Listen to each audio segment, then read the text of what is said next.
முன்னாள் பிரதமரும் சர்வதேச ரீதியில் புகழ்பெற்ற கிரிக்கெட் வீரருமான இம்ரான்கான் தற்போது சிறையில் அனுபவித்து வரும் இன்னல்கள் மற்றும் அவரது உடல்நிலை குறித்து ஆழ்ந்த கவலையை வெளியிடுவதாக திருகோணமலை மாவட்ட பாராளுமன்ற உறுப்பினர் இம்ரான் மஹ்ரூப் விடுத்துள்ள அறிக்கையில் தெரிவித்துள்ளார்.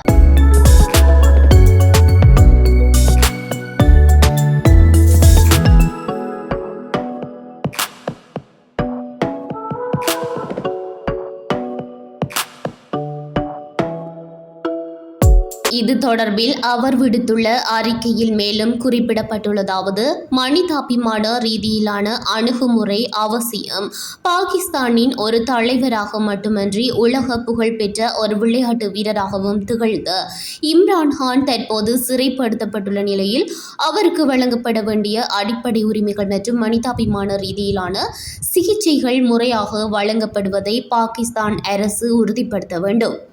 அரசியலுக்கு அப்பால் ஒரு மனிதனாக அவருக்கு முறையான மருத்துவ வசதிகளும் கௌரவமான பாதுகாப்பும் வழங்கப்பட வேண்டியது சர்வதேச சமூகத்தின் எதிர்பார்ப்பாகும்.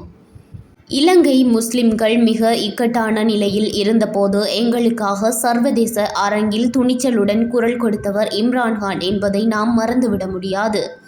குறிப்பாக இலங்கையில் கோவிட்-19 தொற்றால் உயிரிழந்த முஸ்லிம்களின் உடல்களை கோட்டாபய ராஜபக்ஷ தலைமையிலான அன்றைய அரசாங்கம் பலவந்தமாக எரித்தபோது அதற்கு எதிராக உலக அளவில் கடும் அழுத்தம் கொடுத்தவர் இம்ரான்கான்.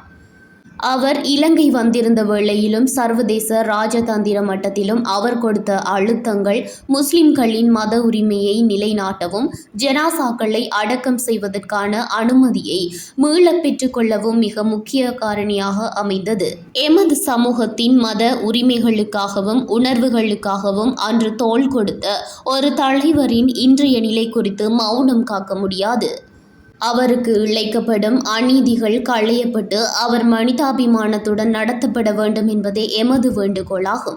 அரசியல் பழிவாங்கல்களை தவிர்த்து நீதியான முறையில் இம்ரான்கானின் விவகாரம் அணுகப்பட வேண்டும் என பாகிஸ்தான் அரசாங்கத்தையும் சர்வதேச மனித உரிமை அமைப்புகளையும் இந்த அறிக்கையினூடாக வலியுறுத்துகின்றேன் என பாராளுமன்ற உறுப்பினர் இம்ரான் மஹ்ரூப் வலியுறுத்தியுள்ளார்.